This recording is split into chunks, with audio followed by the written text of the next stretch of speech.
Hello, everyone, and welcome to our weekly Working in Theater series, webinar, panel, situation, conversation.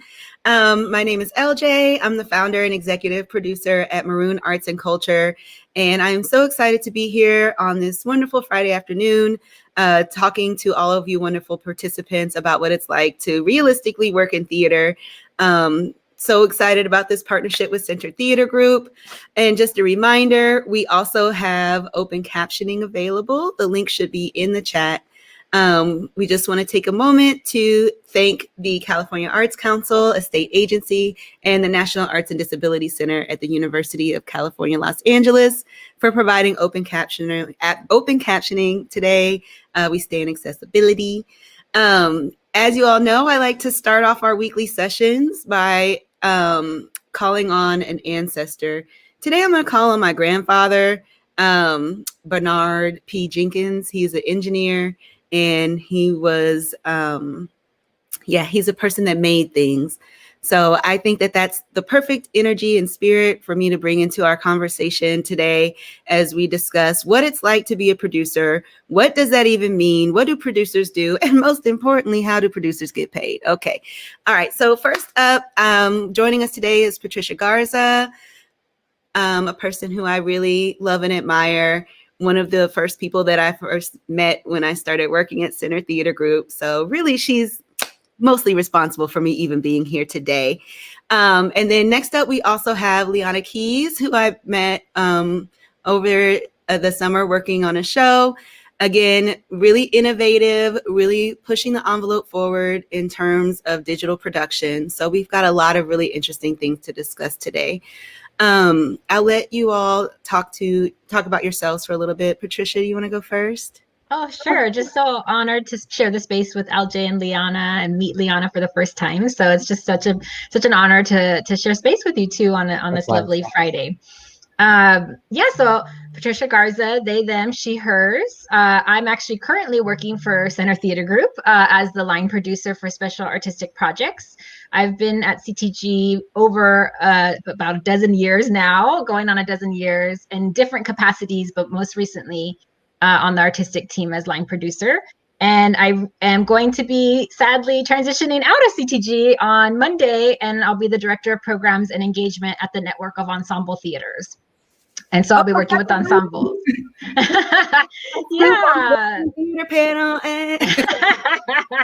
Yeah, and some current projects that I'm working on, actually, not to plug a plug, but Center Theater Group is launching our digital stage tonight with Christina Wong for Public Office, which I just produced with my colleague Neil Keller. And that is directed by Diana Wayne, starring Christina Wong, and written by Christina Wong. And it's an amazing pre-election a piece to just laugh and be joyful, but also to activate. And then after that, I produced, which we'll talk about probably a little bit later, under very strict COVID protocols, the trilogy of Luis Alfaro, the Greek trilogy of Luis Alfaro. So we could talk a little bit about how that went down. And that will be premiering in November in partnership with the Getty. Wonderful. Liana, tell us a little bit about yourself. Hi, I am Liana Keys. I use she, her pronouns. I would like to just start by recognizing and acknowledging that I am on the historic homeland of the Chickasaw Nation.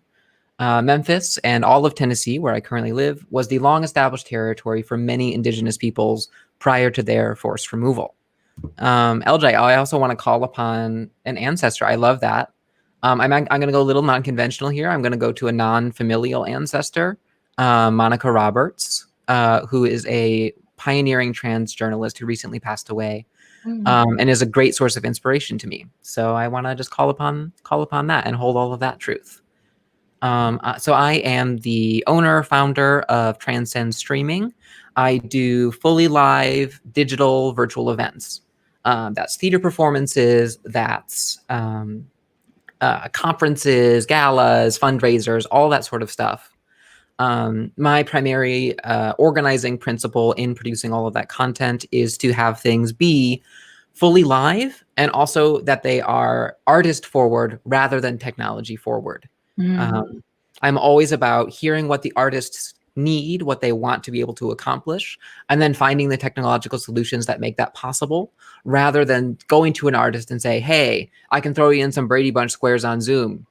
You want to do that? Like, I'm not into that. I want to like really push the envelope into a fully accessible world, where things can be accessible both to people of different economic means in different locations, as well as in accessible to people who are disabled. So that is, including captionings or audio descriptions or video on demand for people who can't like sit through a whole thing. All of these are part of my production process. I most recently wrapped up a production of Downtown Crossing, which is a new play by David Valdez. And that was done through Company One Theater in Boston. And is the coolest thing I've ever done. So I'm hopeful that we can get a chance to talk about that. It really for me, that was us like pushing the envelope of what is possible in a digital world. I've been producing digitally for basically this whole year and made that decision very early on. So I have a big head start in terms of like figuring out what works, what doesn't, and how to make it happen. Wow. I also wanted to jump in and just thank Leanna for modeling land acknowledgement. And I also want to acknowledge that I'm on Tongva land here in Los Angeles. And I also want to call on an ancestor. You all both inspired me. And I'm wearing the scarf of my dear mentor who just passed, Diane Rodriguez, who worked at Center Theater Group for 24 years. So I just want to bring her into this space as well in this conversation. So thank you both for modeling that. Wonderful. Y'all, typically I'm on Tongva land in Southern California, but as I mentioned last week, I'm still in Michigan. If someone could drop the website where you can find out where your what ancestral land you're on, I'll go look it up and bring it into the conversation. And I would also encourage all of our participants watching, please join us in the chat. Tell us where you are joining us from. And also, if you would like to call on an ancestor today, as we discussed in the boot camp earlier this week, the practice of calling on ancestors, it's a cultural one. So not everybody deals with death the same way. Some of us believe that our ancestors are walking amongst us with us every day. And if there is one particular need that you have, you call on the ancestor that can help you with that the most, and they'll be right at your right side. So if anyone in the chat wants to do that, I would love to hear who all you are calling on for strength today. And also, thank you so much for bringing Diane Rodriguez into the conversation. I've met her like once or twice, and it was an honor and a pleasure. And I'm so excited that you're wearing her scarf. That's so wonderful. It's very cozy. Yeah. So let's jump into it. As you all can see, both of our panelists today are extremely passionate about their work, excited about the projects that they work on. So let's just talk about the definition of a producer. What does a producer do? I offered to produce my friend's podcast last week, and she was like, well, what exactly does that mean you'll be doing? And I was like, so can you help fill us in on what a producer does and what type of producer are you? So Patricia, you mentioned that you're a line producer. Like, what does that mean? Yeah, sure. I mean, right now I'm kind of doing a little bit of a hybrid line producer and full producing work on these film projects. But typically what it means in terms of line producing is it's really the logistics and administrative support of the production or the project that's moving forward. And so that could mean, organizing the budget and the contracts of all of the, in tandem with, of course, general management in a more traditional regional theater setting.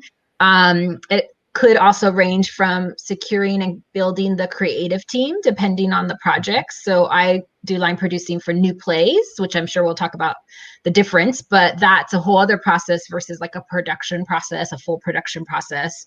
And then I also, the day of and throughout the rehearsal process, really make sure I'm checking in with the director and the creative team and meeting any needs that they have, and also being a connector back to the producing entity. So in this case, Center Theater Group, and making sure people know what's going on. And so the creative team isn't building, some vision that isn't feasible within our budget or in our scope. And then with these new film projects, I'm learning this post-editing process, which is very new to me. And I've had to several times just say, full transparency, I don't know what I'm doing right now, but I'm jumping in and I'm trying to help as much as possible. So that's a little bit of what I do on projects, is everything from kind of coordination and administration, creative and artistic content and helping that shape, and then whatever needs to happen on the post end, including wrap up or debriefing. What did we learn? What can we do better? Did the artist feel like that was a successful process for them? And all of that. So it's been really, it's never a dull day here at CPG for sure. Liana, what kind of producer are you? I am a producer. I don't add any other titles to that. I'm not an executive producer, not a line producer. Honestly, I'm so glad that you talked about what a line producer is, because I was like, I am learning right now. Being specifically right now a digital producer, if I had to give it a title, I am learning a lot very quickly. And also, I'm part of an emerging field. There are certainly people who have created live stream content for decades now. But it's never really been considered viable by much of the theatrical industry. And so because we were forced to, now we're really considering, like, how do we bring genuinely live, interesting content to folks at home? And the liveness of it matters very, very much to me. As a digital producer, I think the impact and the connection and the specific theatricality of having live content and knowing things could go wrong at any moment is what makes theater exciting. Like, I think a lot about when you're producing a show on stage and an actor's microphone gives out, or like they have a prop malfunction on stage and they just have to like power through it. Like, the audience loves those moments, right? Because they're reminded that they're seeing a unique experience that day. So as a producer, I lean into that, and like, I will throw up, if I'm producing a live stream, I have a panic button that I can press that will throw up a live theater moment in progress. Please stand by overlay. And in the chat, the audience loves when that happens, because they're like, oh my gosh, this is happening now. So much of my duties as a producer, similar to what you said, Patricia, is either I have to know how to do something, or I have to be willing to learn it, or I have to know someone who has that skill. Depending on the level of the organization or partner that I'm working with, some of them will already have infrastructure in place. Particularly with theaters, oftentimes they come with a lighting designer and they come with a scenic designer, or someone who can do renderings that I can then incorporate into a green screen like I'm doing now. But then other times, that's not within scope. And so, I had a client last couple of weeks ago who was like, hey, our animation designer isn't going to work out. I guess we're going to have to cut animations. And I was like, I mean, I am a visual artist. You want me to like give this a try? And they were like, sure, here's a list of a lot of things to animate. Can you do this? And I was like, not yet, but I will give it a try. Give me a day. No, really, like I went from not having animated anything in my life to producing like high quality animations like in 2 weeks, basically. Incredible. And that was like a fast learning process, but I was like, I mean, everything is a learnable skill. There is nothing in the world that you can't learn how to do. So I'm just going to learn it. Why not? So is that the producer's motto? Give me a day. Well, give me a day and you'll pay extra. Give me like a week and you'll get it at normal rates. Yeah. That late night overtime is not free. No, and I also think I want to build off what Liana's saying, because I do think that there is this kind of responsibility, I would say, that lands on the producer, even though you're sharing it with all of the creative team and maybe the producing entity or your partner. But like, when you're in a more intimate setting, I also freelance and produce things on my own outside of Center Theater Group. And then I almost become a little bit of a mix of a producer production manager. And so that was a learning curve for me, because I was taking freelance projects. I'm like, why am I building the set, whatever. and it starts. So I think it's also really good to define those boundaries when you are working freelance and as an independent contractor, because people may assume you're going to do literally everything. And sometimes you may not have the time or wherewithal, or the scope is just, with compensation, maybe not, affordable for you to be able to do everything. Or if it's a project you just love and okay, I'm going to go in and give 200% because I love this project and it's not about the compensation or the boundaries. Mm-hmm. But you just have to be mindful of that. Yes, that's such a great point. So this is like really on the spot, but producer versus production manager, what is the difference? Yeah, so in a typical regional setting, a production team has very specialized skills that lean towards the technical aspects of producing theater. So everything from tech directors to production managers to people that can actually work in AutoCAD and draw up, a ground plan for the team. But the production manager really is coordinating all of those technical aspects of the production. So how big is the set? Who's setting that up? The schedule of the day? When is the crew, coming in? How long is that going to be? Also working with the stage managers to make sure that the day runs smoothly and that the crew gets their necessary breaks, including also the actors. And so they're really running all of the behind the scenes with the producer, but more so hands-on in the technical aspects. And so again, when I produce maybe a smaller, more intimate show, I'm kind of doing both producing side and the production manager side. I have found, maybe that's not typical, but I've found that kind of blurs together. Yeah, 100%. Sounds accurate for what I know about the theater world. Yeah, I have been a production manager who had a producer. I have never been a producer who had a production manager. That's a really important distinction. Yeah, I mean, and since I know a lot of the people who are in the audience today are like new young theater artists, basically in my early career especially, I didn't know what to ask for and I didn't know what was reasonable. So like I accepted some very small stipends to do a very great quantity of work. So like I got the production manager title. It was my first ever production manager gig. Mm-hmm. But then when I went back to that organization some years later, and they were like, "Hey, what do you do?" And I like listed all the things, and they were like, "So you're a producer, not a production manager?" And I was like, "I am." So there's a lot of fluidity in the titles and what it means, and the responsibility and the compensation. So even though those two roles are completely different, if you were a person that wanted to become a producer, would production manager be a good stepping stone or a good like path to get there? If you were wanting to work for like a larger entity or a regional theater or something like that.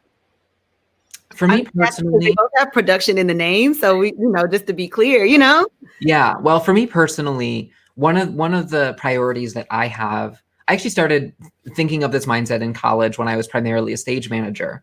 But I still hold true to it, is that it is important that you are able to understand and speak the language of all of your collaborators. So that, you actually know like what is reasonable, like what sounds like a reasonable turnaround time, what actual resources do they need. Oftentimes people in creative pursuits are very siloed into like particular, like, oh, I am an illustrator, I am an animator, I am a scenic artist. But the reality that I experience is that those skills are actually deeply multidisciplinary, and a lot of people can be good at a lot of things. So by being a production manager, I was able to interact directly with so many different aspects of what it meant to produce, to create, to build physical things, to book tickets for folks, like all of these sort of like detail type things, that now that I'm upgrading myself into a producer, I have a much greater understanding of what people need to do their jobs well. I primarily think of being a production manager and being a producer as giving people the tools and resources that they need to be successful. Right. That's a really great definition. Giving people the tools they need in order to be successful. I love that. Yeah. I think that I lost my train of thought. Patricia, did you have anything to add? Yeah, I did. I think I have found that's great for like a more entrepreneurial approach. I also think in regionals, and I'm not saying this is necessarily the correct way to do it. I mean, there is no one way to do anything. Is that, having a programming experience and background tends to help more in that transition in the artistic team, because a lot of times with the artistic teams, you are building relationships with artists, and you are also developing programmatic initiatives that are like new play development, right, is a programmatic initiative. We have a couple different artistic programs that I manage for the company, like Sherwood is a grant program. And so it's kind of learning that language and how to work with artists and how to give feedback to artists, how to shepherd through a process is something that I think production managers do that. Obviously they have to with like, scenic artists and prop artisans, etc. I'm just not sure if they always toggle to the programming side. I think they definitely can for sure. I think in regional theaters, it tends to be, or what I've seen, which I would love to see this challenged and to see more production managers go over to the artistic team, I think is that it tends to kind of come out of like education, community partnerships, directors tend to go right into producing roles. Even folks who maybe have more of a management background kind of tend to go into that. And so, because I think it's also tied to the budget. Mm-hmm. And so it totally makes sense, though, the relationship, because production managers also oversee the budget as well and build that out. That's so interesting. I remember what I was about to say, and it ties in perfectly with what you're saying, Patricia. Like, Liana said she upgraded herself to producer, and I think I've decided that that's the only way to do it. In my experience, fresh out of college, I worked in patron services. I then went to work in audience development. And now I'm a teaching artist, right? And in all of these different roles within nonprofit organizations, even like with script coverage and like other things that I've done within a nonprofit organization, I've still had a hard time figuring out how to get up the ladder to where it is I want it to be, and how it's like, what track exactly am I on? If I'm working in the marketing department in the theater, what track am I on? If I'm working on the production side of theater, what track am I on? Because you're right, Patricia, they don't always intersect. People don't always necessarily crisscross over. It's like if you're working on the artistic side, you tend to just stay over here. If you're on the admin side, you might end up at, like, I guess, managing producer. Is that what that would be at the top of the admin side, or no? Like producing director. Mm-hmm. There's some people that are producing artistic directors, like Pasadena Playhouse. Right. So I just think that ultimately at the end of the day, you just have to upgrade yourself. Like, that's me though, because that's why I started up Maroon Arts and Culture. That's why I want to create, all of my own work, because I'm just kind of tired of trying to figure out how, like, where to get in order to track up to that place. So I'm just going to upgrade myself and, declare myself a producer. There it is, folks. So, that's really interesting. I have a hot take also that I was thinking. I love a hot take. Give me some spice. Yes. Leon, digital producer. Yeah. Streaming producer. That's the thing I call myself, streaming producer. Okay. But have you replaced the technical director? I would say, yeah, kind of. Depending on what organization I'm talking to, they will often they will offer me a contract as a technical director. So basically for me personally, as a streaming producer, functionally what I'm doing most of the time, not all the time, but most of the time, I am pulling together like best practices for video, for audio, for lighting. And oftentimes there are other people that I can receive assistance from, or people who I can call upon to like troubleshoot actor microphone issues, because there's always microphone issues. But usually, if there is a technical question, the buck stops with me. Mm-hmm. So does that mean that if you're a student, like if you're an emerging artist and you've been studying technical direction in college this whole time, like, might it be beneficial to expand your level, your skill set to digital production? Oh my gosh. Yeah. I mean, it's so interesting to me. Like when I look back on my own like career trajectory, I often really think of it as like a skills trajectory more so than like, oh, I started out at a small place and then went bigger. Like, that's not it at all. For me, it's about learning new skills, practicing them, getting really competent at them, forming relationships with theaters who know that when they hire me, they're getting something good. So many of the skills are so deeply transferable, right? Like, back in high school on a pirated edition of Photoshop, I just like learned how to make Photoshop things. And now that I have a business, I can like render really cool graphics using Photoshop, right? Like I'm building on those skills. I didn't, I didn't pirate Photoshop in high school so that I could, make animations of flower petals falling from the sky, right? I didn't do that. But now that I had that skill, when I was in a situation where that someone was like, hey, could you do this? And I was like, yeah, I could. I'd actually just love to very briefly take over my own webcam here. I'm hopeful that this will look good on the streaming compression, but we'll see how it goes. So like this is from Downtown Crossing, which I did with Company One Theater in Boston, and everything you're seeing was done fully live. Nothing here is pre-recorded. Oh, I love that. I love it. Yeah, so I just made that, right? Like I didn't go to school and no one was like, here's how you do the very specialized rose petal effect, right? I was just like, that seems like a fun thing to make. I could make that. And then I did. I love it. And, much of the time there are very, very, there's a lot of tutorials out there that will teach you, like, if you don't know how to do something, here's how you do it.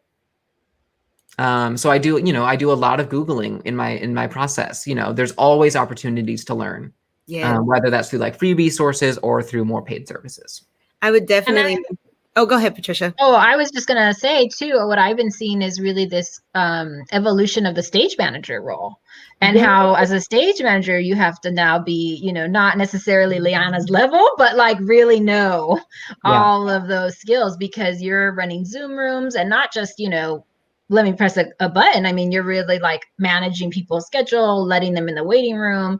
And then they are now moving into calling, right? Digital productions, which is a totally different skill set, and also potentially even sliding into that kind of digital producerial role. And so I would say that that's something I would really encourage stage managers to really start, doing that Googling. And I've seen it, even with us, we brought in some reading supervisors for these film projects, and our entire rehearsal process was online.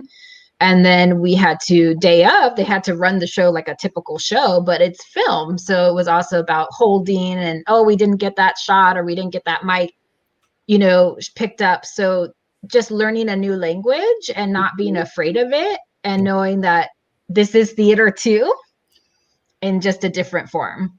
Yes, I love that. And yes. And also, so we talked a little bit about what skills you need in order to be a good producer, right? You need to have good project management skills. You have to be able to communicate with people. I personally think that a lot of people I know with what I call stage manager personalities, I think that they would make great producers, but maybe again, they just never considered it as an option. What do you all think about, like, what skills, so I used to teach middle school, right? And in a classroom with 38th graders, I could tell within like 6 weeks who was going to be my stage managers for all the shows for the season. Like, stage managers just have like a stage manager personality. And the same with the actors too. You could always tell who was going to be the first in line to audition. So, if I'm looking for potential producers, what skill sets do they have? What is the producer's personality like? It's so varied, but I feel also it's always great to ground yourself in the artistic practice first. I feel like a great producer, at least as I can speak from the eye, I think that you really need to know the work and what's the intentionality behind the work. So there's like different processes, right? There's like playwright driven processes, then there's maybe hyper collaborative processes, and then now digital sphere. And that takes a different approach. But I feel like in general, yes, all the things you mentioned, LJ, like organized, proactive. I would also put in, leading with compassion and grace. Everybody is going through their own artistic process. And so sometimes you have to really take those late night phone calls of the panic, right? I would also say, budget conscious, and really know artists and their work and who's going to work well together, and know how to navigate that language. And also be able to really make some tough calls, literally, right? Yeah. In the day of, but also on phone calls, and really be able to say through relationships, oh, I know you want this, but it's just not possible. Or like, I hear you, and I'm going to really go to the mat for that, and be able to hold those relationships. So I don't know, Leanna, if you have other things that you were thinking. Yeah, I mean, I want to underline compassion, and I want to pair compassion with I don't have a word for this just yet, but I think many people who, at least for me, many people who are in stage manager roles, production manager roles, oftentimes that's coming from a place of service where your own needs and your own opinions are subservient to all others. I think this is why stage managers, women are often drawn to be stage managers, because we are socialized to think that like, oh, other people's are more important than me.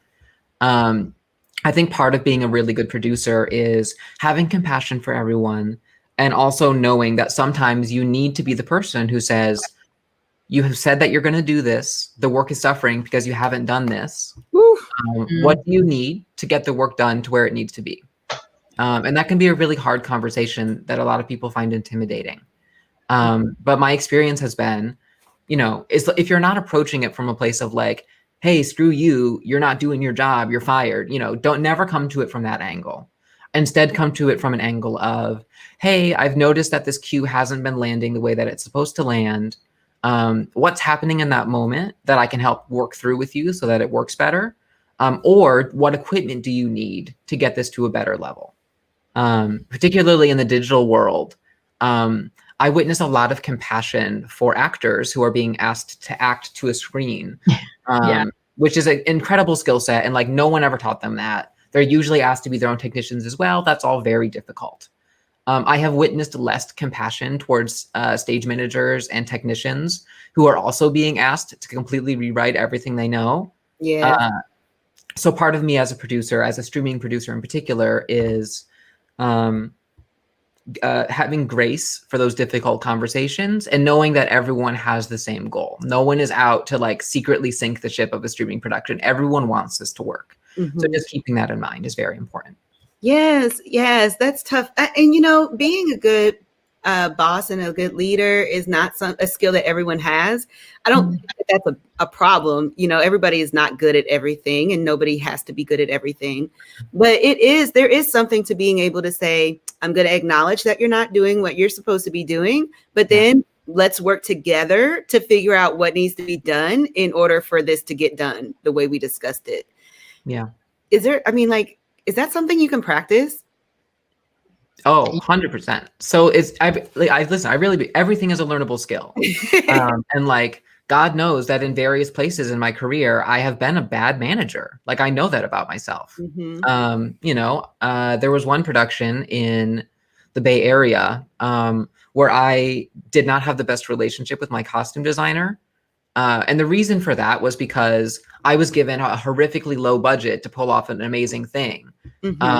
And so I was displacing all of this frustration that I had with my organization into this relationship with the costume designer and asking way too much of him. Because I was early career and I didn't realize, it's not actually that this person is bad or that we aren't good collaborators. The actual reality is that our organization is underfunded or is allocating its funds in different ways. And if we actually had the resources to give to each other, this would have been a much better relationship. So part of my own growth process has been getting better at recognizing where my emotions are coming from and using those emotions rather than letting them use me. Yes, that's great advice. Yeah, I would just want to offer, not to get too specific, but, I think one of the questions we talked about, LJ, is like producing in COVID, during this time. And, first and foremost, just acknowledging that everybody's attention and energy is so split right now. We're just trying to survive, literally, and to take care of ourselves and our health and our families, right? So, and our friends and our pets.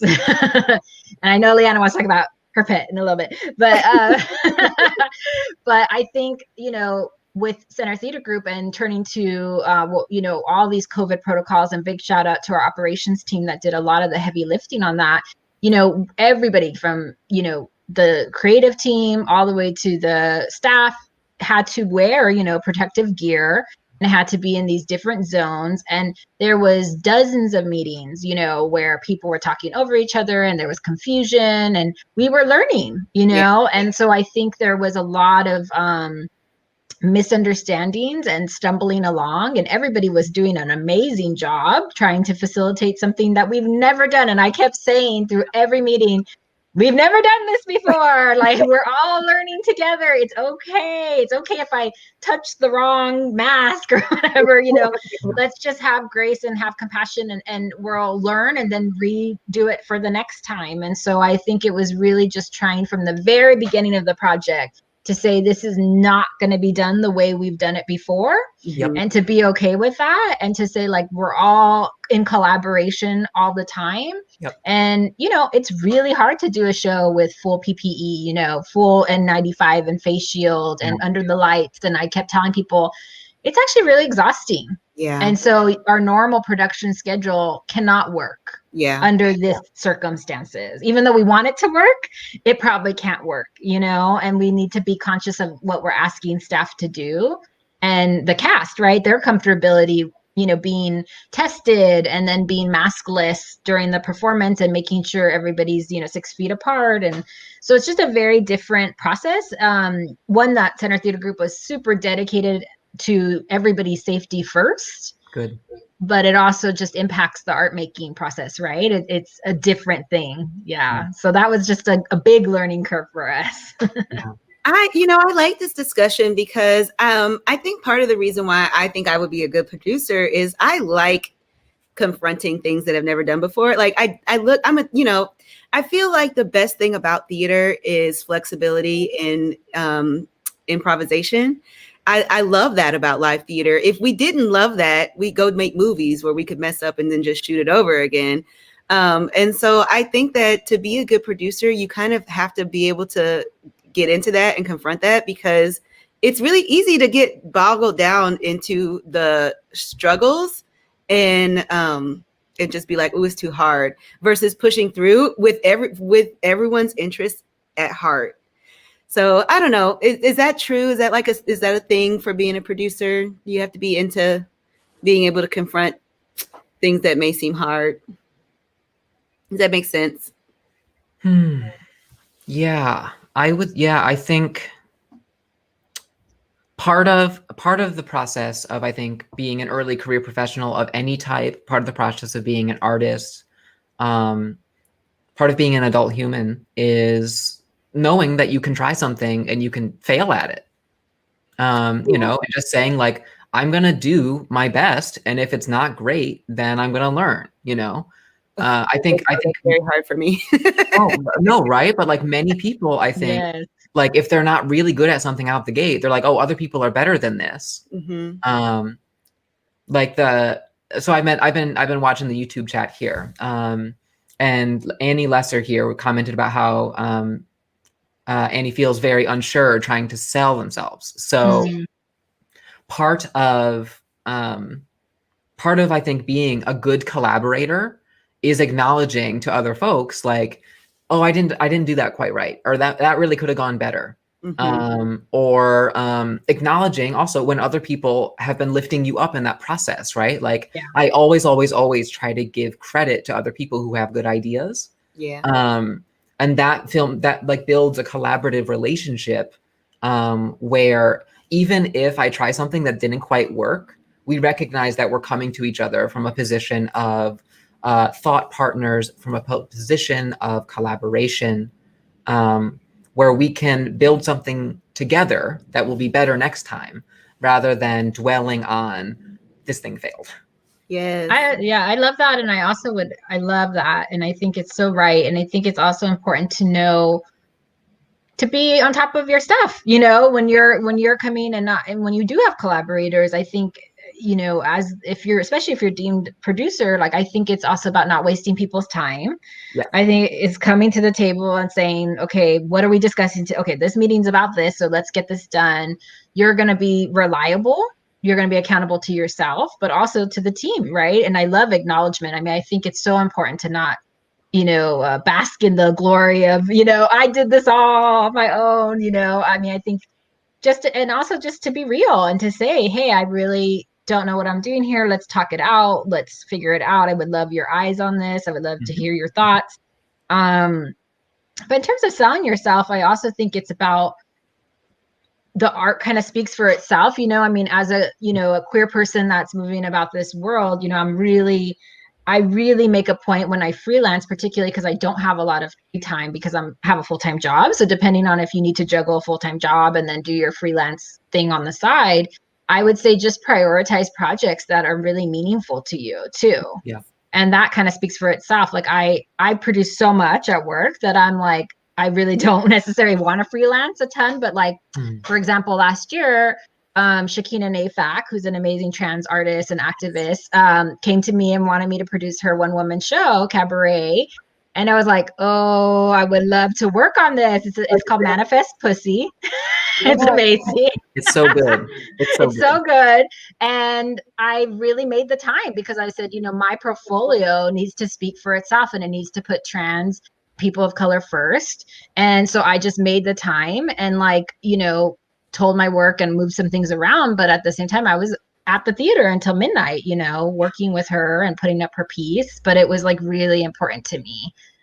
So, yes, you know, if you need information on that, just like to the participants, you can go back and look at our very first week. Week 1, we started with defining your artistic perspective, your artistic point of view, and then building a career around that, right? So that you can find yourself a mission and then constantly be working towards that mission in all of your gigs.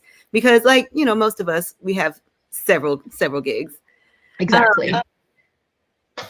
So we are joined in the chat by several people. I see some familiar names who are we're doing basically a working group as a companion to this program. And it's a group of about 12 of us who are interested in producing our own work and getting projects off the ground. And so what I would like to talk to you both about is what is the play development, or I guess in this world, in 2020, it would be like a project development, right? Because it could be a play, it could be mixed media, it could be streaming.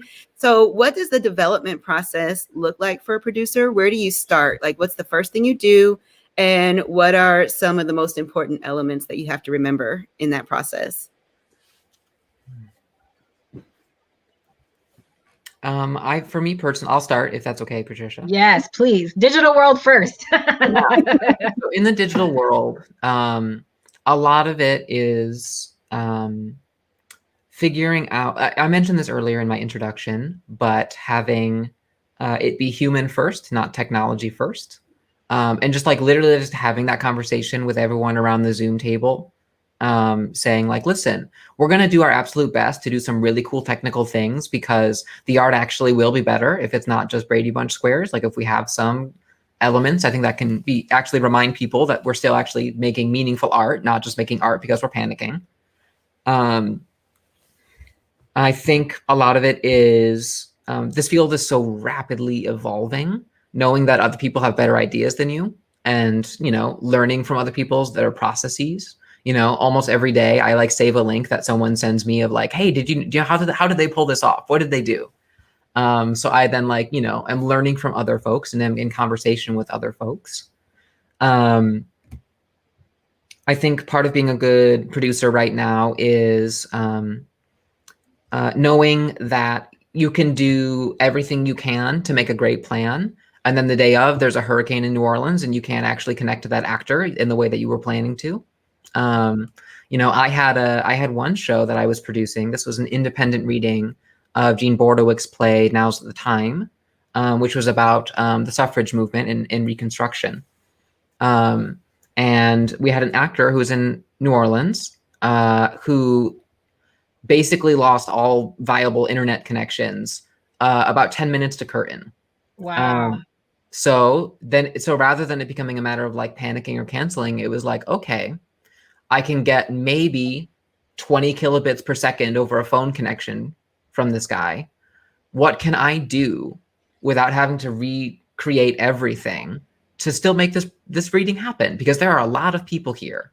And so for me, that was like, okay, I have all of these plans in place to like get these like HD video, HD signals, but like Zoom actually uses next to no bandwidth compared to the solution that I'm currently using. Mm. I'm gonna put this one guy in a one-person Zoom room with just me and him, and I'm gonna screen capture him in, and I'm gonna capture just his audio, and I'm gonna feed what's happening in my streaming software right back to him. And like I had not done that before. I had not had that plan in place.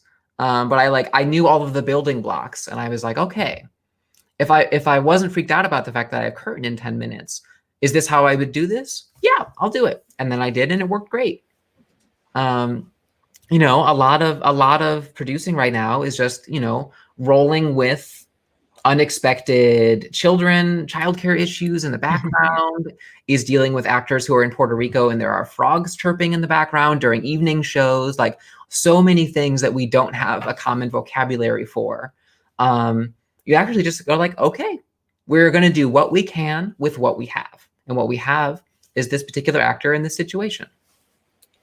Liana, what's the first question? Like, let's say somebody is like, hey, we want to hire you to produce our digital thing. Mm-hmm. What's the first question that you ask them?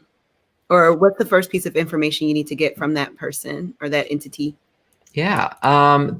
The truthful answer is, so before I respond to any inquiries, I like Google the person, I Google the org. I'm like, are you people that I want to work with? Have there been any racism or sexual assault scandals at your theater? Like, are you good people? Due diligence. No, really important, because there's, God knows, I live in Memphis, Tennessee. I don't think it's time to get into the scandals that have happened here, but it's happened here. So that's a big part of it. It's also getting a sense of the resources of the organization, you know, what I'm able to offer to a large theater like American Conservatory Theater is going to be different than what I'm able to offer to people who are putting on their own show themselves. To Maroon Arts and Culture. Well, you know, I mean, but this is part of it, LJ, where like if you have a CEO of your theater making $1 million a year, or not CEO, an artistic director or executive, if you're like bringing in multiple $1 million a year and you're offering me $20 an hour, I'm like, no, I'm not going to do that. But you know, if you're a small place like Maroon's Arts and Culture, or this Reset Theater Coalition, which was a coalition of BIPOC-led theaters that were doing streaming shows, you know, I'm going to give hugely discounted rates to organizations who are doing work that I like.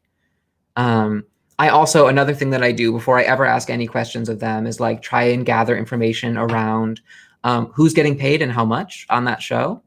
I never want to be in a situation where like the actors are working for free and I'm getting $50 an hour. That's just not equitable to me.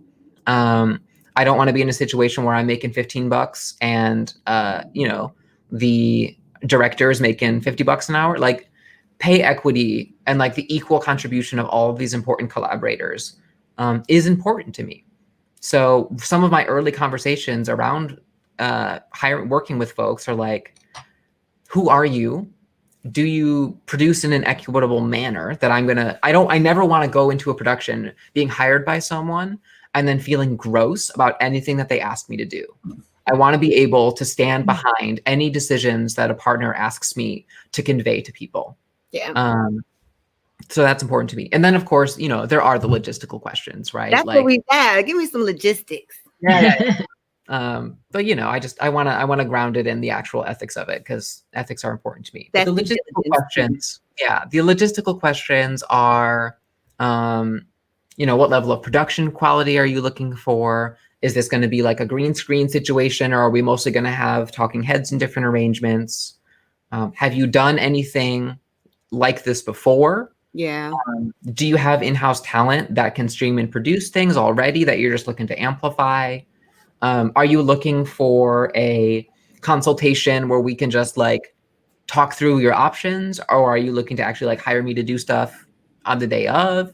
Do you want to hire me to do consultations as needed? Do you want me on retainer? A retainer is an increasingly popular model in my field. So there's a lot of different ways that my collaboration can work with different clients. And so I always want to know, like, can we set up a meeting so we can talk about what you actually need as opposed to what you think you currently need about a field that you don't necessarily understand yet? Yes. Also, just to like the ethics part is very important. I mean, yeah, you have to know, depending on what your work is, you kind of have to know what ethical questions to ask at the top. Like I do dramaturgy, and lately I've been getting a lot of clients who are, white playwrights who may have one or two people of color in their scripts. And so they want somebody to read through and make sure everything's okay, which, hey, everybody has a need. So I'm happy to meet that need. But I do try to ask a few questions before I get into it. And also, too, if I'm working on a Black show, because I tend to work mostly on shows by Black playwrights, one question I always ask is, do you have enough access to Black actors to do this show? Which you would be surprised how many people that takes off my plate, because they'll say, oh, well, we plan on reaching out to, or we plan on finding. And I'm like, okay, so you don't already have access to those people. So that's super important. You've already not been casting people that you should have been casting already. Yeah. So yeah, those are super important things to point out. You've got something to parking lot, Liana? Oh yeah. I was reminded helpfully, what is a retainer in a theatrical world? Basically a retainer is if someone knows that they're going to need me for something, but they don't want to like stress about, oh, is this question bad enough to like spend a billable hour with this person? I just want to like be able to email them and not stress about it. They can just do like a down payment on me basically. And then I'll just keep track of hours as we go. And if they need me, and they can like reserve availability during certain time slots without necessarily needing me there. I think it's a really smart model. Yeah. I also, LJ, I just want to echo, like, I have had very bad experiences with producers who like, so I'm one of my many hats. I'm a playwright as well. And like, I had a play that called for a Black trans man and a white trans woman, and they cast it with two white non-binary actors. And I was like, and they were like, and I was like, so you know that you can't do this play, right? And they were like, no, we cast trans people. And I was like, no, well, okay, yes, you did. But like, this character literally talks about being Black and how that impacted his transition. What were you thinking? And they were like, well, you mentioned you could do a rewrite or two for the actors. And I was like, this means that you don't actually understand this play, because you thought that this was just like a surface level line change as opposed to something that's like deeply baked into the play. So like part of being a good producer is recognizing that if you're taking on a project, you need to actually support that project, not like, oh, and here's my trans slot. Here's my Black play slot that I'm going to do in the spring. You actually need to like engage with the specificity of the artists and the art so that you can make it ethically and also just like do it good. Yeah. I think that's it's super important, very important. Yeah, and I just wanted to add to that, in terms of like, you already covered it, Leanne. But in terms of playwright-driven work, that to me, I was going to say and offer that that's like the first thing, right? Is like read the play, read the play. Meet with the artist, really get down the intentionality of that artist with this project, because depending on the format, right, if it's going to be digital or if it's going to be film or if it's going to be live, you have to understand kind of what's the scope of their dream. Like with Shakina, we were really talking about it being an industry project. Like that was really a showcase for her to get film and TV and theater people there. So that way her this piece in particular, but also her as a brand, was in front of people. And so we approached it very differently than we would have if it was, just for fun or maybe ticket sales driven. I mean, it was a little bit of both, but we really laid out those expectations at the forefront, because that impacted budget. And it also impacted the house, right? Like where we were going to do this at, because we needed X amount of tickets for industry folks.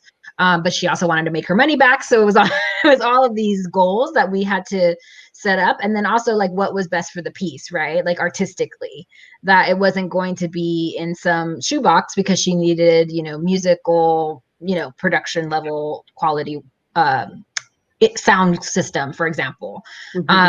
So just really starting with the work versus the device process. I know you interviewed Nancy Keystone, from Critical Mass Performance Group before. Well, that's an ensemble, and that work is created over 6 years, you know, and so that's going to be a very different process that working with Nancy versus, you know, a playwright that's trying to get their work produced, you know, maybe in the next, you know, 3 months or 4 months. And so really listening and also having conversations around what do we want this process to be. And then I think putting a budget to it is really important. That's like almost like the second thing we do, right? Because it's like, is it feasible?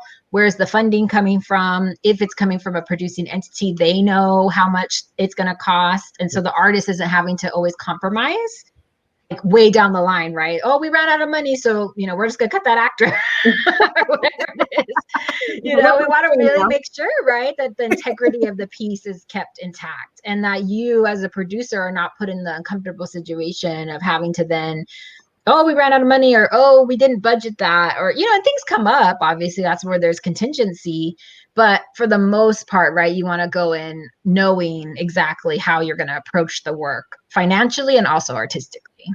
This leads me into my next topic, which is my favorite topic, which is the budget, the money, the bread, the cheese. I am a person that believes that the more we talk about how this part is done, the more truly equitable and accessible the theater becomes.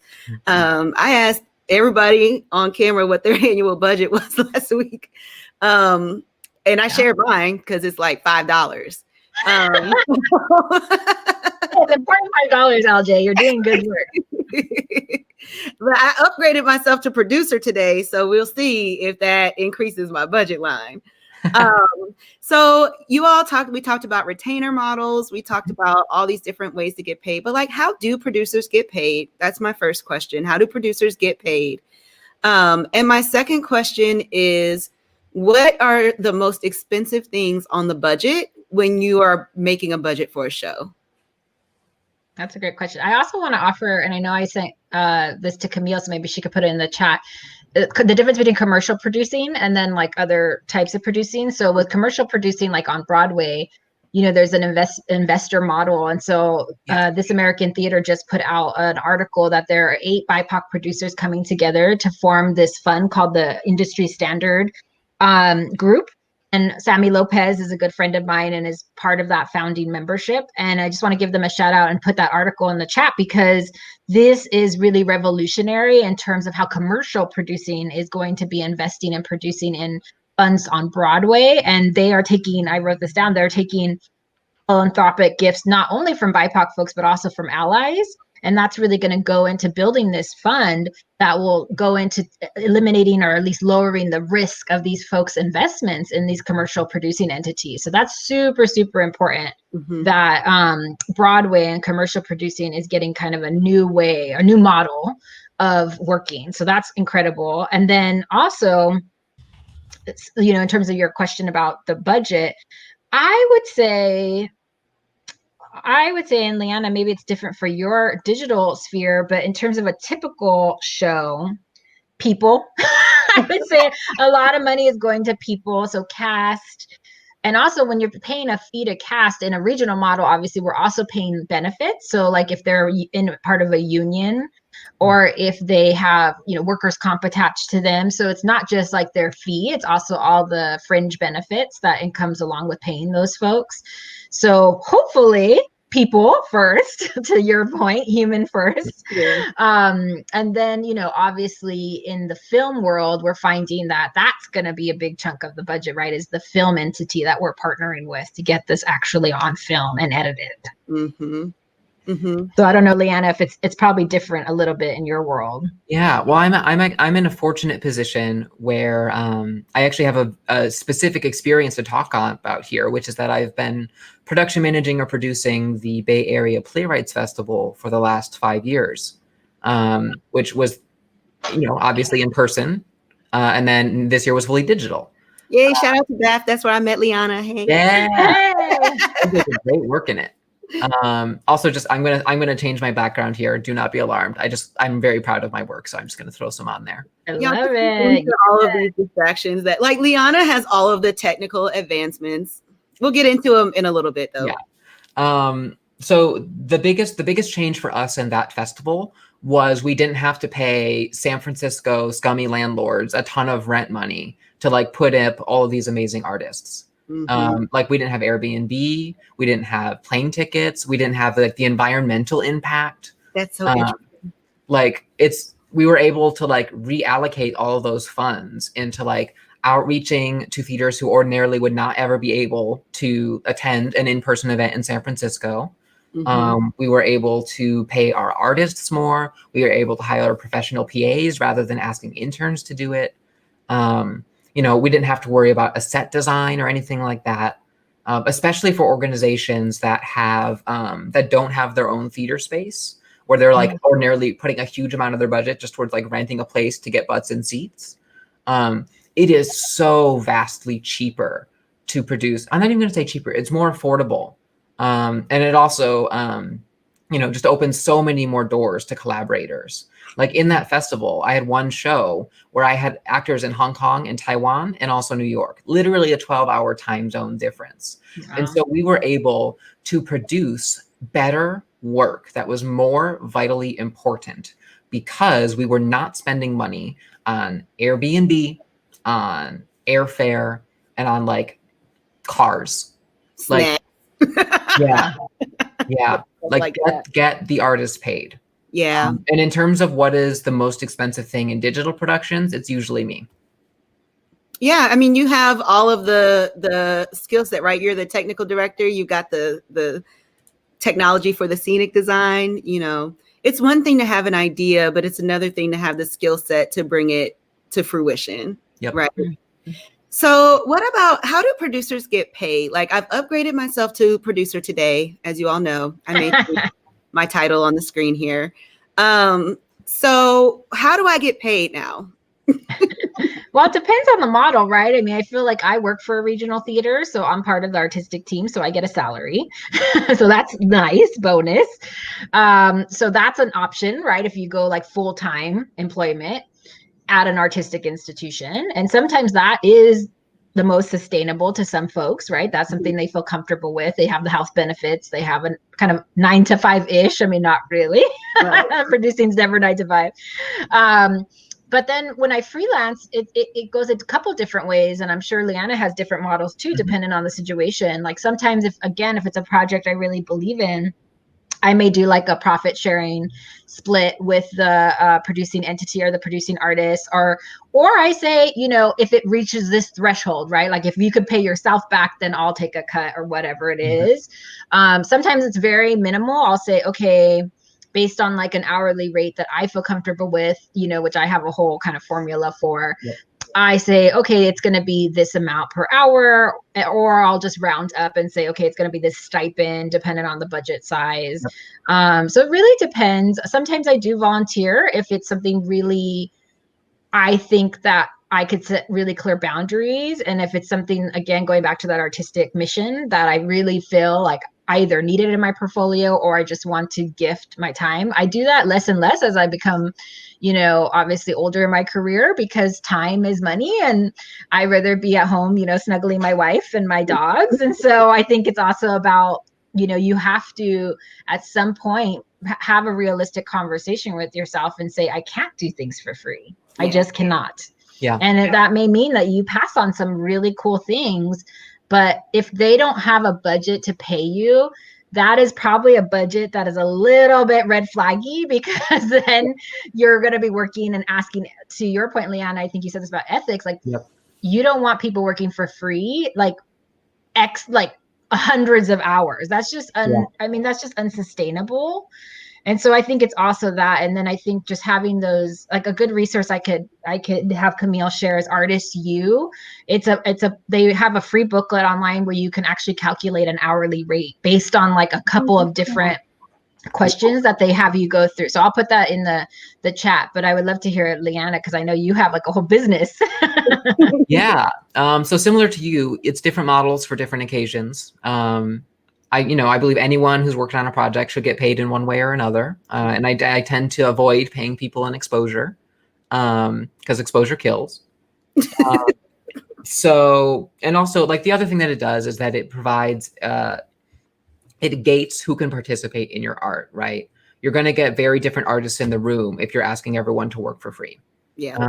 And for me, I don't think that theater should not only be done by like people whose parents can bankroll them for a couple months while they work on a show. I'm bored of that theater. No one wants that. So in terms of getting paid, I offer like really transparent models to all of my clients where I'm just like, if you want to pay me an hourly rate and you just tell me what to do and I'll do it. I'm like, sure, here's the rate. If you want to like, if you prefer to just like pay me as an expense and you just like want a set amount, I will, take how many hours you're asking me to do, give or take. I will estimate. I will pad that by like 20, 25%, because it always takes more time than they think it's going to take. Multiply by my rate and then pitch it to them. Yeah. And I'll, I'm always very transparent around like, if you want this level of thing, if this is how much money you have to give, this is what I will give you back. If you are looking for something more that will take extra money, on this previous show where I had to take over as the animation designer very last minute, I was like, hey, I'll do the demo for free because I know y'all didn't hire me to design visuals for you, but like, if I'm taking this over, I'm going to be credited as the designer and I'm going to invoice you for it. And like, I honestly feel that the professional collaborators that I work with respect me much more now that I'm claiming that my time is worth something, as opposed to before when I was like groveling for a job, right? Like it oftentimes felt to me like I was like, oh, please hire me to be your stage manager. I'll die if I don't get a job. And now that I'm just presenting myself as, yes, I do have skills, people are way more willing to pay me for it. Part of that is the fact that I like now have a company, right? Like having a logo, people are like, you want more money? Here you go. Like, professionalism. Yeah. You have a website that is like professional and has a good representation of your work. Like, yeah, you're a person who's like investing in yourself and investing in your talent, and they will pay you much more. The logistical stuff is like, I have a QuickBooks account. I just like send invoices. They can pay me by check. I take Venmo. I take credit card. I take, direct bank deposit. Like, I'll take your money. Like, I'll find a way to take your money. Okay. Listen, if all you can do is PayPal me, I'll make a PayPal account. Don't think I won't. That's so funny. Yeah, it's so people were making fun because I was like, Maroon AC has a Cash App, and somebody was like, that is not very like nonprofit professional, but we have received donations through it because it's 2020, and sometimes it's easier for people to just pull out their phone and use the app. Easier time. And I'm a little organization, so our donations be like $5, $10. Yeah. So why not? Yeah. Well, I also want to support what Liana's saying. Like I refused to make a website for myself for many, many years. Like I was just like, what? Why? I don't understand that. And because I worked so much from regional theaters, like I had this full-time gig, and then I'm now, obviously I still have a full-time gig. I'm just moving positions, but I've been doing a lot more consulting.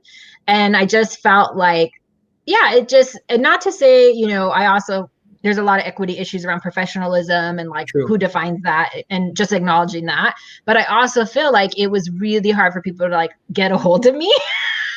Yeah. And so now I'm working with a really great friend, Chelsea, who's like putting together a website, and bless her, because I'm like the worst person to get a hold of. And I'm like looking at drafts, but I'm like so excited because for the first time I'm able to like talk about all my work in one place. Yeah. So it's like producing, equity consulting, facilitation. And I'm so happy because I'm like, even if I get one gig out of this, it's going to be so much easier than me like digging out some old crusty resume and like trying to put stuff together. It's gonna just be on one place. Yeah. As a producer, if I try and Google someone and I don't have a way to reach them, like I'm gonna keep looking for them if they're the really right person for this project. But it's so much easier to give people money and to hire people if I have a way to contact them within 5 minutes of thinking, oh, I should contact that person.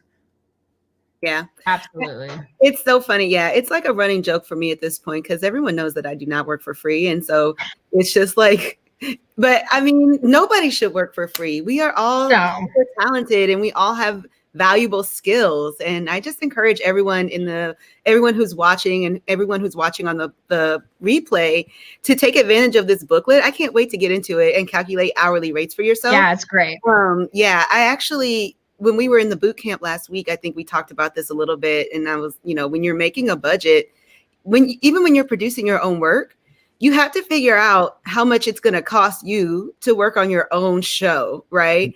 Whatever your hourly rate is, you need to figure out how many hours it's going to take you as an individual to put the show up. And then that's how much it's going to cost you, and make yourself a line item in the budget. Yep. So, and if you were just the last little throw in, and if you were like a mediocre white guy from a rich family, you would ask for more money. You would. So double it. I really do. I literally double oftentimes, depending on the organization. I'm like, I'm going to double just to like add the initial conversation, and then they can talk me back down. But like, I know that I'm worth just as much as any other collaborator. So we should all get compensated for that. Yes. And, I called on my grandfather today. He was an entrepreneur. My parents are entrepreneurs. And so I'm just lucky to have grown up knowing, like, you never take the first amount, like always negotiate, always ask for what you think you deserve, plus a little bit extra. So take that away with you all. So I'm going to do some questions from the chat. I'm going to put them up on the screen. So somebody wants to know, how many projects are you participating on simultaneously? So how many? I personally am working on 37,000 projects right now. Oh my God. This is a real question though, because I would say even at like a full-time job, I mean, I'm always working on like at least 5 to 6 and in different stages, right? So you may be pitching something or starting like a very introductory conversation with an artist, plus in the middle of producing something, plus wrapping up another thing, right? So I would say 5 to 6 at any given time. Freelance wise, I mean, that's a whole other conversation again, depending on if you are a full-time freelancer or if have a side or a day job, if you will, and then you're freelancing. I would say just being really conscientious. This is something I learned along the path the hard way with my 1 hour of sleep sometimes, is that, you do have to be real. Like, what's the kind of life you want to have? And if you're like, okay, the next 5 years, I'm just going to be working. And I know that, but I'm not in that phase right now. I am like, I need my snuggle time with my wife and my pets. So I literally only take like one freelance producing gig a year. Okay. And then I may consult and do facilitation, like when I know I just need some extra cash, or I'm like, okay, I can handle this workload. But I've really stepped in it where I'm like, I'm going to freelance, I'm going to do this. And then I'm at my full-time thing. And then I'm like, what did I do to myself? I have no weekends, no nights, so you just have to know going in what your threshold is. Yes. And also like where you are in your trajectory. Like maybe it is the next 2 years, I'm just going to be like taking everything. And I know that, but then really prepare for that, like mentally, physically, emotionally. Yeah. And it's going to take a toll on your relationship. Logistically. Logistically.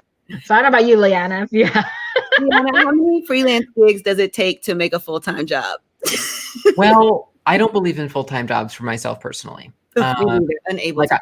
I have, well, I for me personally, like I have curated a life where I don't make much money. Like I'm not in this to get rich. Yeah. But I'm also not on the planet Earth to get rich. I'm on the planet Earth to like love people and have a good time and like cuddle with my pet snake and like all these other things, right? That are way more important. Let's get some pictures of the snake.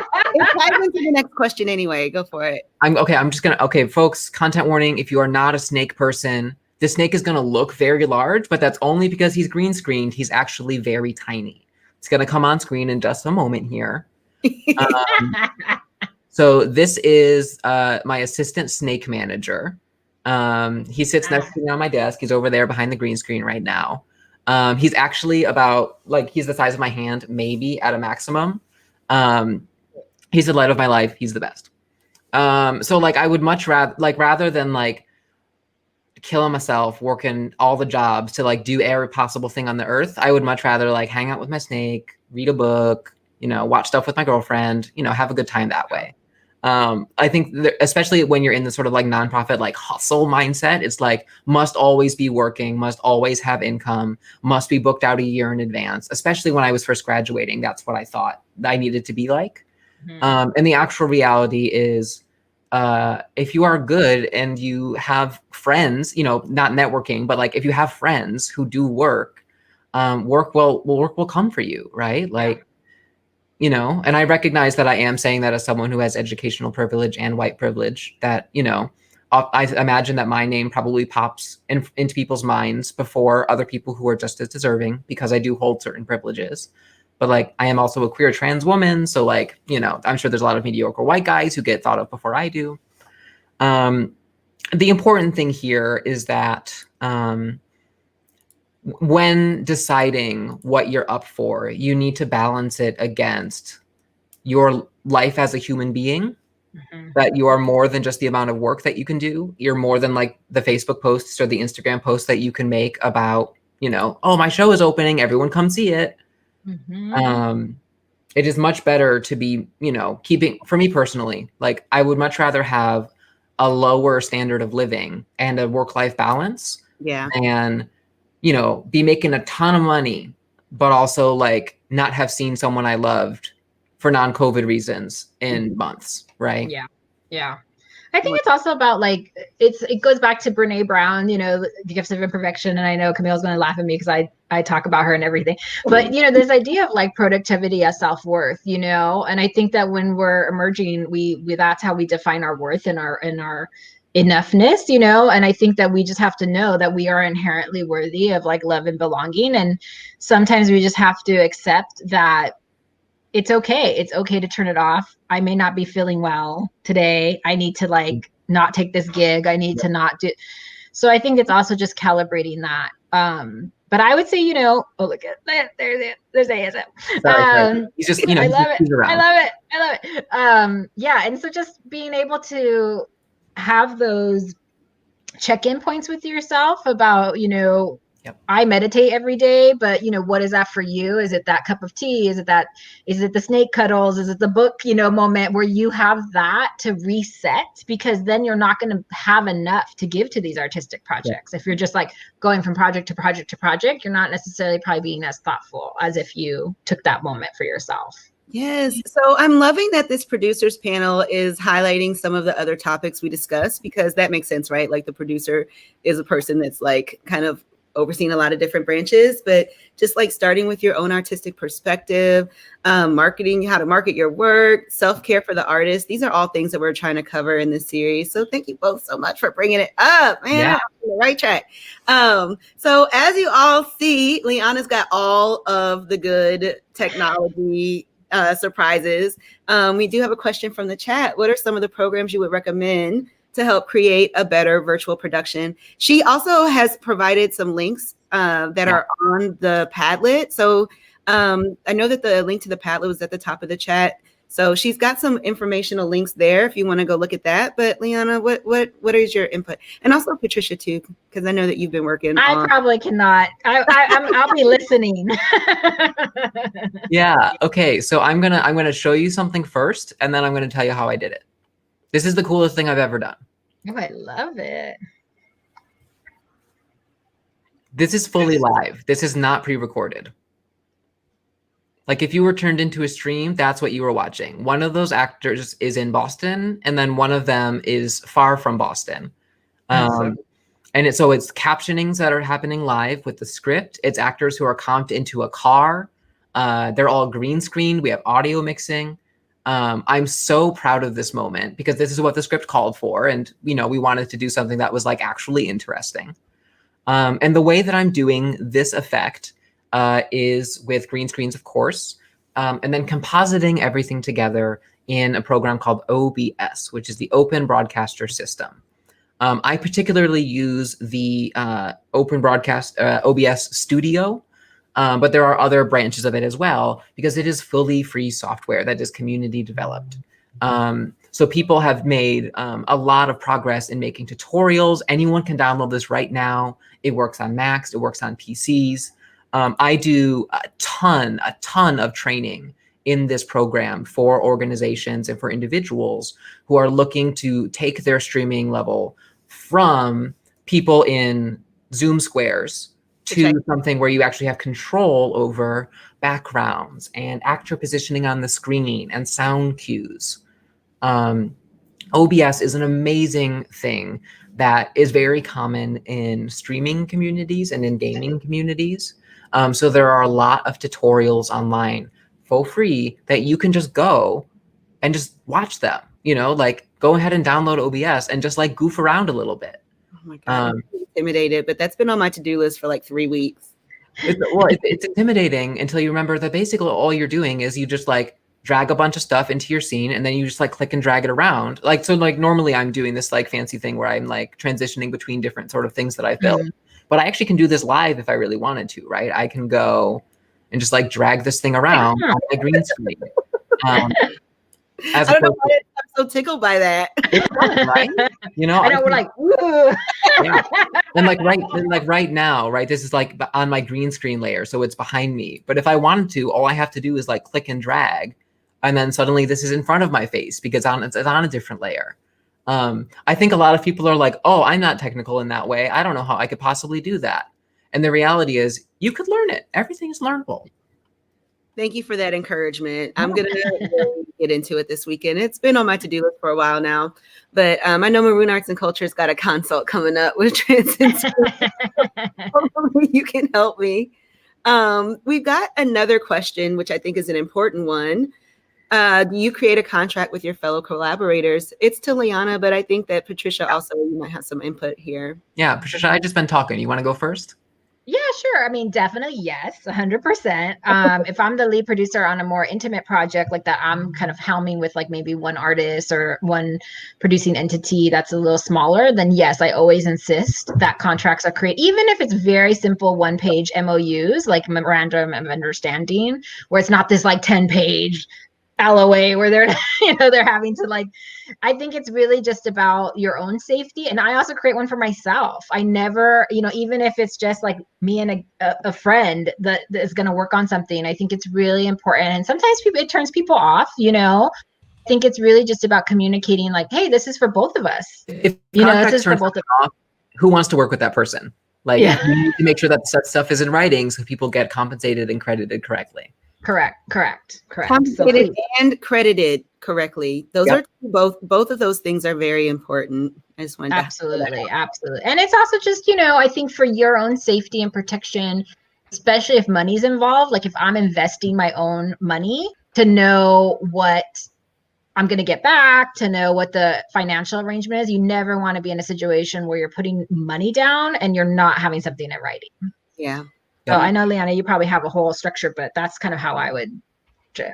Yeah. So for me, it depends a lot on the org. Like I have a very simple letter of agreement template that I just like input the person's name, some like duties. And, I have a digital signature. I just sign that on there and I'm like, hey, does this look good to you? And they're like, yes, or no, can we do this? Oftentimes larger organizations provide the contract to me because they have like a standard thing that they do to hire people or hire companies. In that case, I almost always will have a thing that I will bring up like, hey, can this be different? Whether I genuinely believe that it needs to be different or whether I'm just being overprotective. Because if you're like, hey, just a second, this says that you get rights to my work in perpetuity. How about we change this so that it says you have rights to my work until the end of this run? And then if you need it after that, then I get a royalty for it. Mm-hmm. If someone is given that question and they're like, no, I'm like, all right, so you're not actually looking to collaborate with me. You're looking to get something from me and then move on with your life and then continue to profit off of it. So I think you build a much better professional rapport if you remind the people that you're being hired by that it is a dialogue between two organizations or two people, not them giving me a gift of money in exchange for hours of my life. Right. So honestly, I think the contract is actually really important. And I think that too, we talked earlier about having tough conversations with folks. I found in my experience that if you have a piece of paper that you can refer back to, it can make that conversation a little bit easier when it's just a matter of like, hey, well, as you are aware in the contract that you assigned, that's kind of what we agreed to. So let me just remind you. So before we close for today, I was hoping you all could share advice for people like myself. Oh, sorry, I interrupted myself because I got distracted. But Camille was asking about contract templates versus writing your own from scratch. So do either of you have like a resource for contract templates? I know from sometimes professional organizations, so I'm a dramaturg. So if you go to LMDA, they have sample contracts there for dramaturgs. Is there anything like that for producers? If there is, I'd love to know about it. Yeah, I created my own over years of experience, and like you can Google, there's definitely templates out there on Google, and you could always ask a friend or a colleague, and maybe if they're okay sharing that intellectual property, then that's sometimes you get that out in the world. I think it's just really about knowing kind of the standards, right? Which is again what we talked about: pay and fee structure, and then crediting, and then timeline, right? Because if a project goes on and you're like it's going on, and then now I'm getting paid $1, and I've worked on this project for 20 years, and so I think it's really about like the typical agreement, right? Is like fee structure, payment structure, and then crediting. Those are the biggest, the number 1 and 2, and then obviously you can layer in other things like boundaries or scope of work. Duties are very important. Yeah.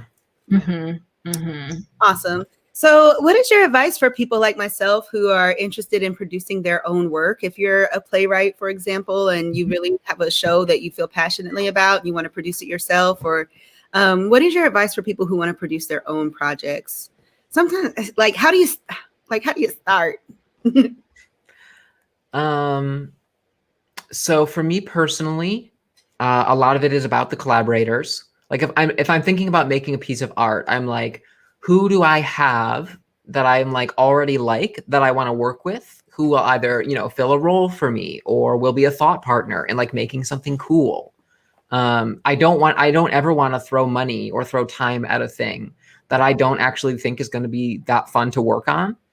I will happily throw other people's money at stuff that I don't think is that fun because they'll pay me for it, right? But for stuff that I'm doing for myself, it's got to be something that I'm going to actually enjoy the work of doing and that I think is doing important work in the world. So I start with who can I collaborate with? Who's going to see this? And like, how do I bring people into my process rather than like making a product and then sending it to people and like hoping for the best? Yeah. Community. Yeah, I would offer that and clarity of vision.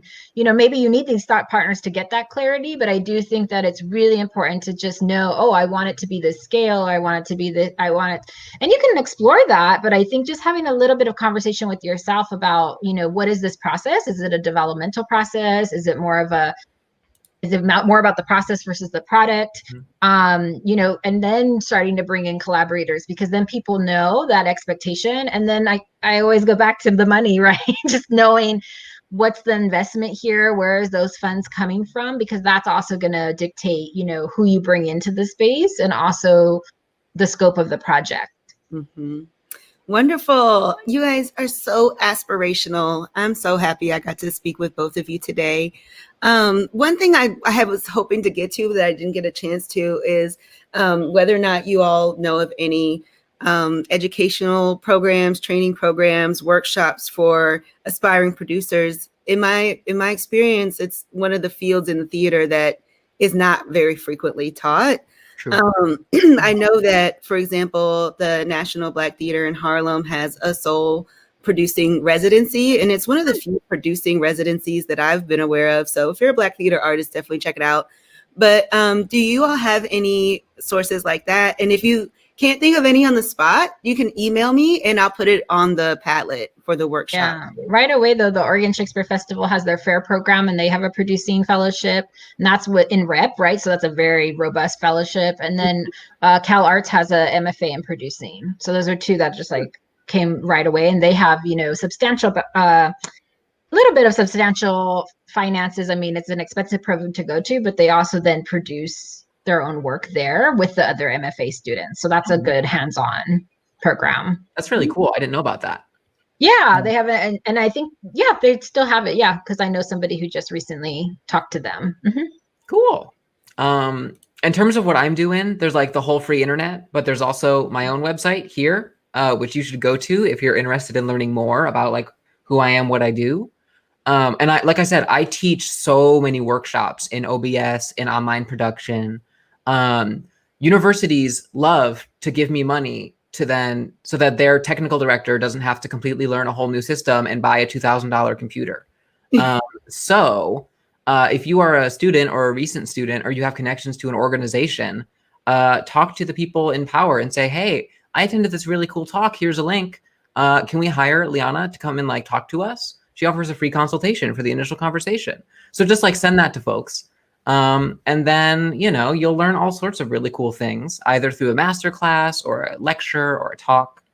You know, I'm also like, just to say, like, whenever I'm working with folks, anyone that I work with, I like put into my database, right? Like I hire folks and I refer people if I can't do a job myself. So like part of becoming a producer is working with other producers and getting on their lists of like, oh, like this person like showed up like just this week. And I know we're just about at time here, so I'll wrap up. But just this week, I worked with Company One Theater out in Boston, and their stage manager, who is a student, Emma.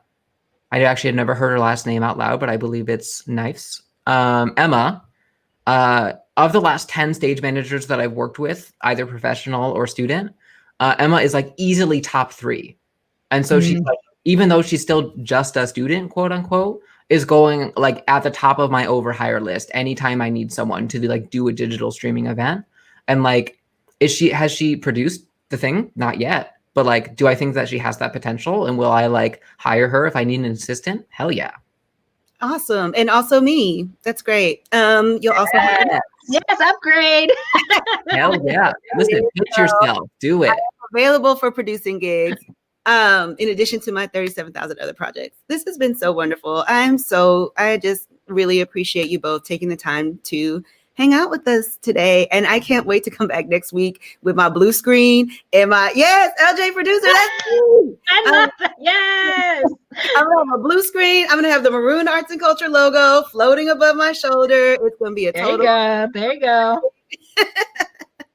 So thank you so much. Everybody in the chat, say bye. Oh, next week. So next week we're doing networking versus community building. So we've talked about what it's like working with nonprofits. If you want to produce your own work, we've talked about both of these different directions. But for both of these things, you need to have a community of supporters, you know, and networking is such a scary, weird, old school word.